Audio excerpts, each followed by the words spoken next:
When most people picture global shipping routes, they often assume ships avoid Africa's southern tip simply because it adds extra distance to the journey. It seems logical, why take the long way around when there's a shortcut? But the real story behind these decisions is much deeper and more intricate than just a matter of miles. It's not just about shaving a few days off the voyage. Distance is only one piece of a much larger, more complicated puzzle that shipping companies must solve every day. Every route is a careful calculation. Shipping companies weigh every possible risk and cost, not just the number of miles but also fuel prices, crew safety, insurance, and even political stability along the way. Think of it like planning a road trip. The shortest route on the map might look appealing, but what if it's filled with tolls, unpredictable weather, or areas known for accidents? Sometimes the longer way is actually the smarter choice.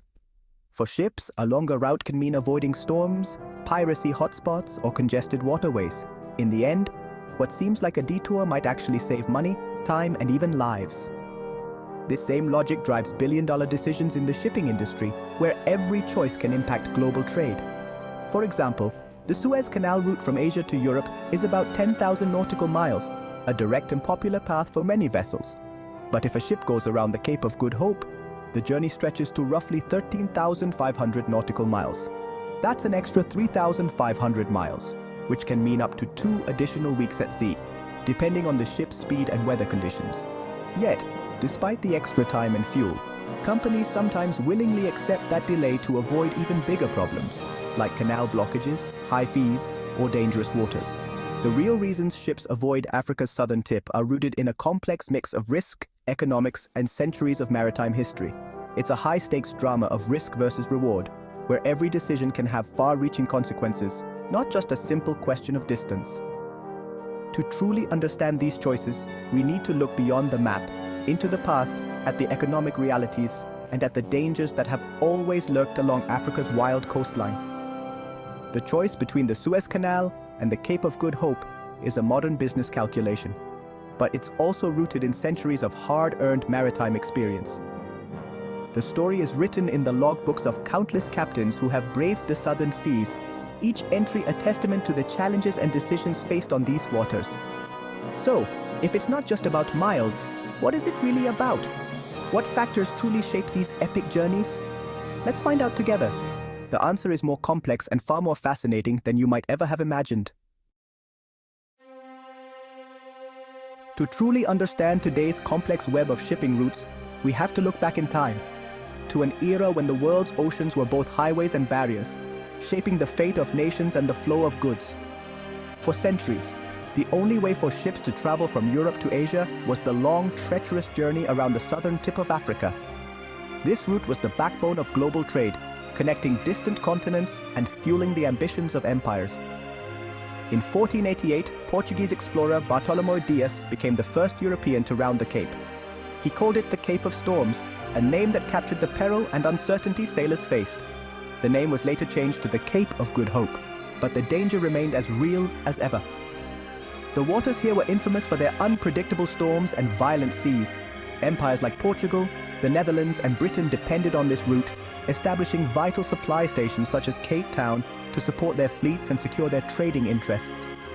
Ships had to stop frequently for food, fresh water, and repairs. The journey was not only long, but also deadly, with many never making it home. Storms, disease, and pirates claimed countless vessels and lives. The sea was unforgiving, and every voyage was a test of endurance and luck. The Cape route was a lifeline for global commerce, but it was also one of the most perilous passages on Earth, demanding respect from all who sailed it. Even now, centuries later, the legacy of those dangers lingers. Modern ships still face the same powerful winds and unpredictable currents that challenged sailors of the past. Today's technology, radar, GPS, and advanced navigation systems, helps crews navigate these waters more safely, but the respect for the Cape's power remains unchanged. Here, at the meeting point of the Atlantic and Indian Oceans, swirling currents and massive waves create some of the most unpredictable and dangerous conditions on the planet. The Cape's reputation as a difficult and dangerous passage endures, a testament to the countless sailors who braved these waters before. In the age of sail, mariners faced these challenges out of necessity, not choice.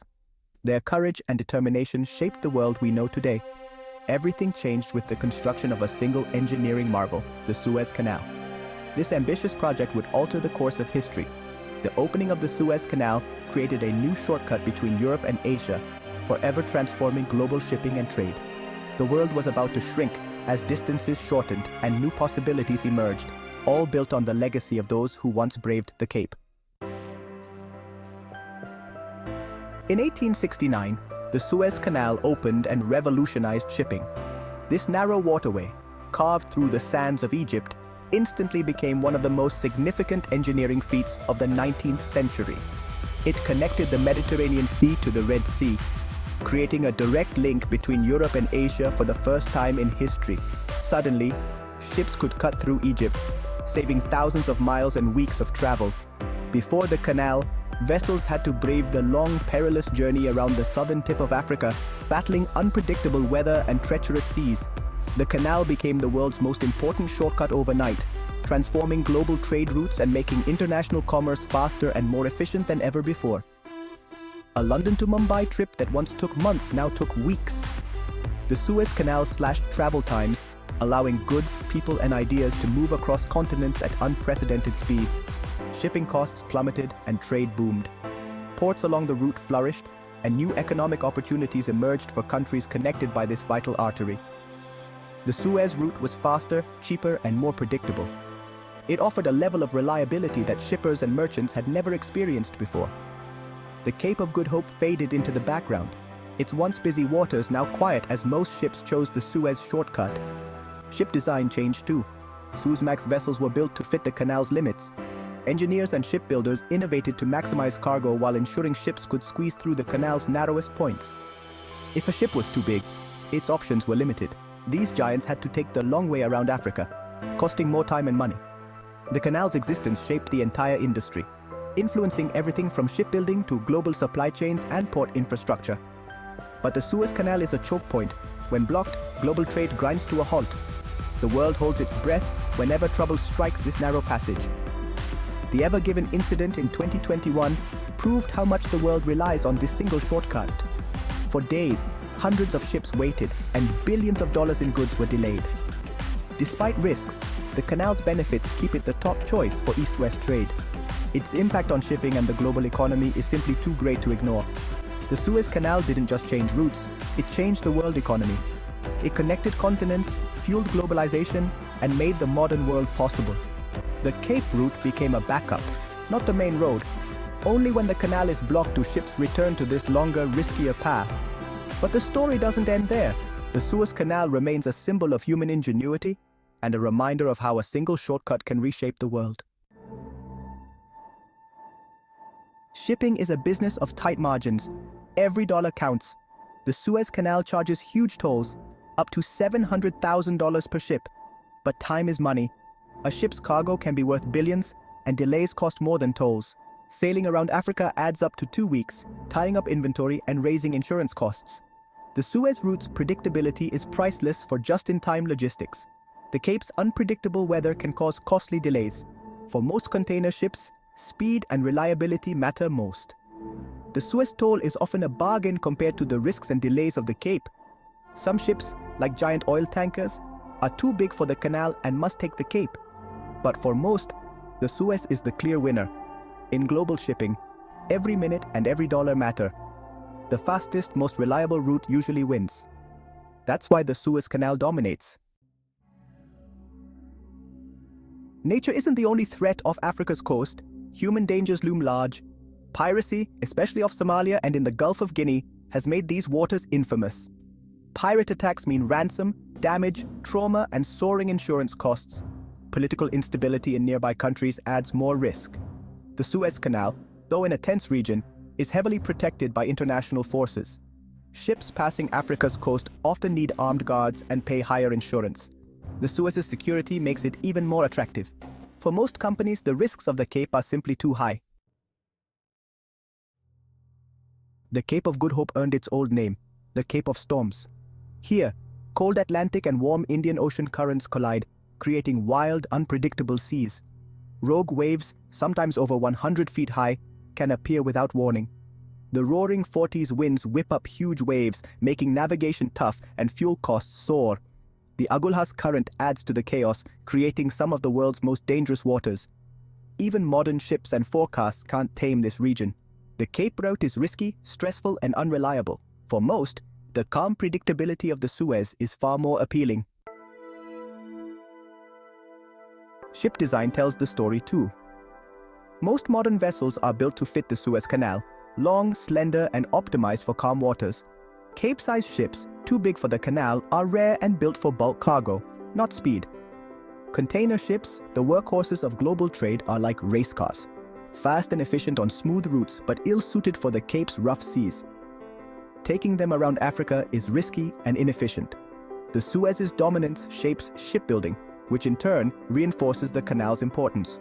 The global fleet is tuned for shortcuts, not the long, wild way around. The ships themselves are proof. The world is built for canals, not capes. The Cape route is for specialists, not the everyday container ship. The canal's influence is everywhere, right down to the ships themselves. The Cape route isn't obsolete, it's a vital backup. When the Suez Canal is blocked, as in 2021, ships detour around Africa. It's costly and slow, but better than waiting. The Cape provides resilience to global trade, a necessary emergency exit. Sometimes low fuel prices or high canal tolls make the Cape route more attractive, especially for ships not on tight schedules. Some mega ships like Valemax or carriers are too big for any canal and use the Cape every day. For them, the old route is still essential. The Cape is a backup for most, but a main road for a few. Even in the modern age, the old way still matters. The Cape's role has changed, but it's not gone. The future of the Cape Road depends on shifting trade, technology, and climate. The Suez Canal will likely stay dominant, but things can change. Tolls, politics, or new risks could tip the balance. Melting Arctic ice could open new northern routes, but those come with their own dangers. Advances in ship design and alternative fuels might make the Cape route less costly. Better weather forecasting and autonomous ships could make the southern seas less daunting.